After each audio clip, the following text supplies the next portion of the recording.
I hope my phone stays charged long enough. It's only got like 6%. And I haven't recorded in a couple of the days, so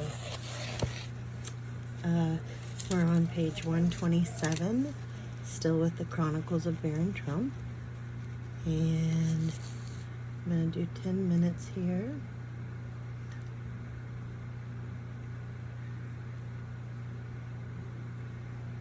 Okay, come over here.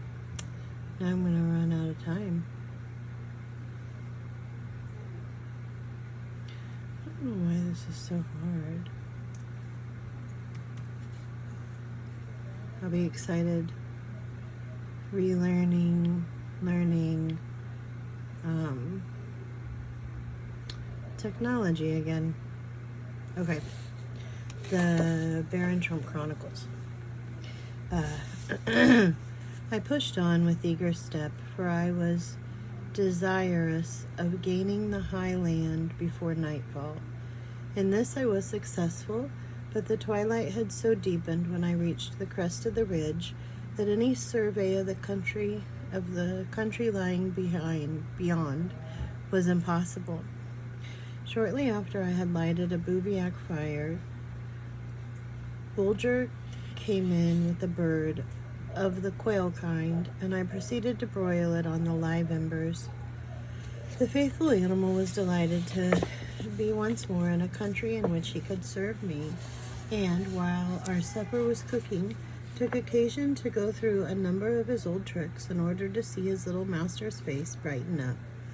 Side by side we laid down for the night in that faraway land, and were soon fast asleep. The morning broke with rare splendor. I hastened to examine the country beneath me. It was dotted here and there by groves and bits of woodland, and seemed unusually green and fruitful. What attracted my attention more than anything else was the fact that, as far as my eye could reach, the region was watered by a perfect network of little rivers, which glistened in the morning sun like bands of burnished silver. I had never seen the like. It occurred to me at once that should these streams prove too deep and rapid to ford, it would force me to change my course entirely, and pass either to the north or south until I reached a clear country.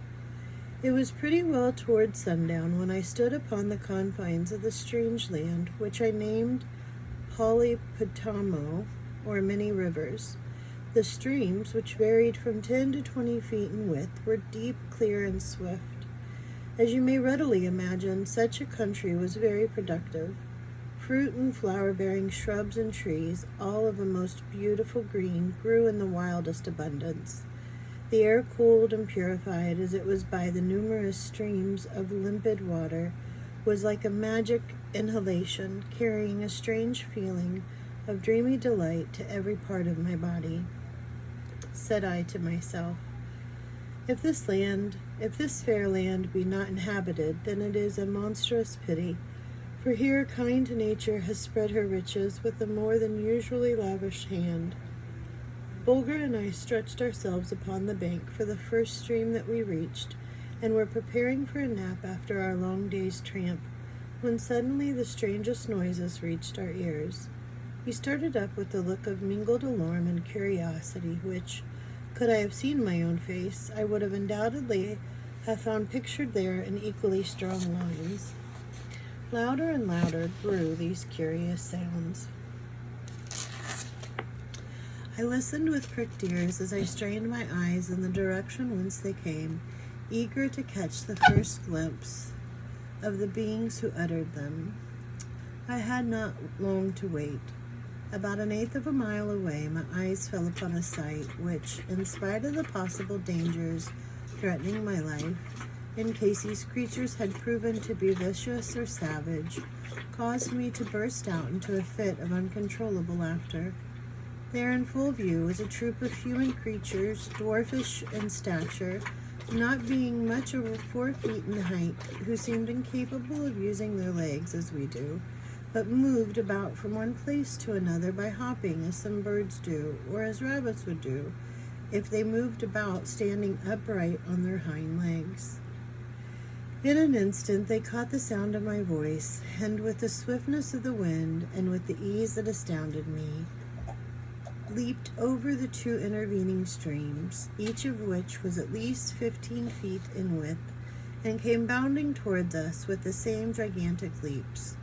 The whole thing was done so quickly, and the mode of locomotion was so novel and altogether wonderful, that I was surrounded before I knew what happened to me. It is needless to say that I couldn't understand their language, although I soon mastered it, consisting as it did of pure Aryan roots, no word being of more than 3 letters.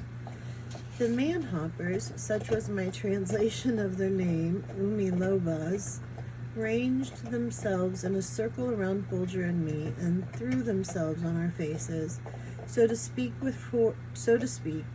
for their arms were ridiculously out of proportion to their bodies, and threatened with shrill outcries and menacing movements to kick Bulger and me to death instantly, unless we surrendered unconditionally.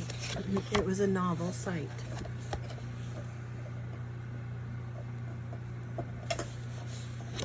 The jolly party of Umilabas, man-hoppers, that captured Bulger and me.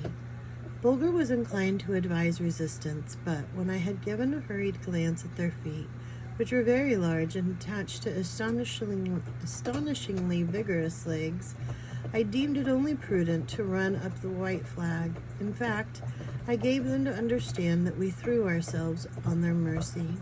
My dog's chewing his bone. But first, a word about these strange people. They were, as I have said, small of stature, and let me add that upon their narrow, sloping shoulders were set delicate, doll-like heads, animated by large, lustrous, black eyes of extreme softness and expression. Their arms looked like the arms of a boy on the body of a man, but, although so small, they reached only for their waists and ended in tiny, shapely hands, yet they showed themselves possessed of extraordinary strength and dexterity. Their legs, however, were the most wonderful part of them. In fact, I might almost say that the Umilobas were all legs, so out of proportion was the development of their limbs. The effect of this disproportion may easily be imagined. It so dwarfed their bodies that they appeared like cones set upon 2 legs. "Miscreant," cried the leader, as I learned 3 days later when I had mastered their language, if thou dost not instantly admit that His Majesty, Garu, King of the Umilobas, is not the fastest, farthest, and most graceful jumper in the world, thou shalt be kicked to death without the least ceremony. I made signs that I was quite willing to admit this, although I didn't understand exactly what it was.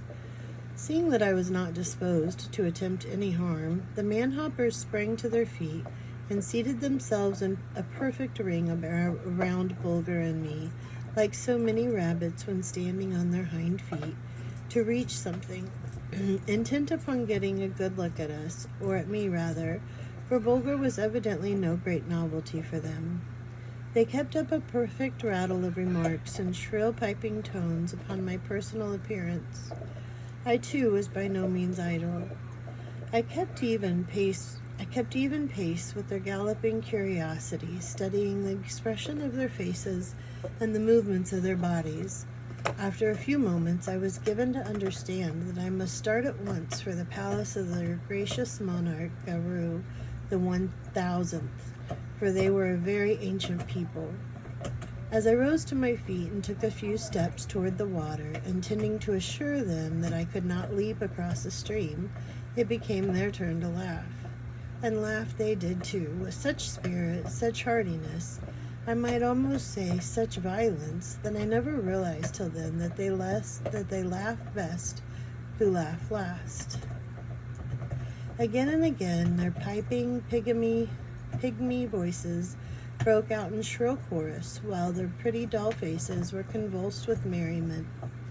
Bulger repeatedly showed his teeth and gave vent to short, spiteful barks, as the Umilobas continued their, to him, unseemly behavior. But I knew it would only injure us in the end if I showed any signs of anger, so I simply shrugged my shoulders and waited for them to recover from their fit of merriment. Finally, between the pauses of laughter, I caught such words as pendulum legs, man scissors, man tongs, flip-flop, wiggle-waggle, here she goes, there she goes. Such were a few of the terms expressive of the impression which my poor unoffending legs made upon the minds of the Umilobas. They quieted down at last and again began to make signs that I should prepare to follow them. When at last I succeeded in making them understand that I was not a jumper and could no more leap across the stream in front of them than I could hop over the moon, their mirth now gave place to disgust. Such pleasant phrases as lead legs, two-legged snail. Okay. How do I stop it?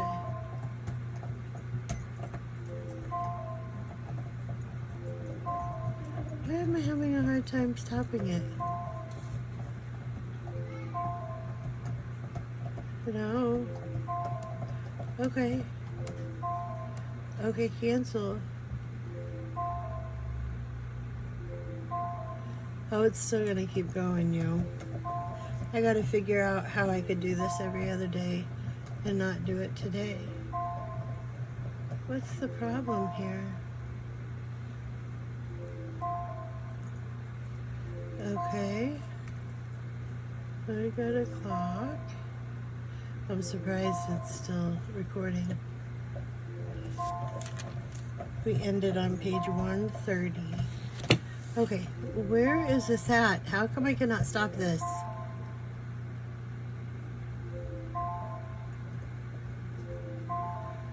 Okay, stop. Oh my gosh.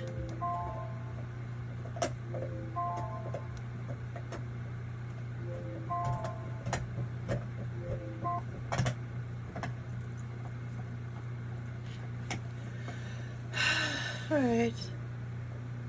It's been a few days. I will see you tomorrow.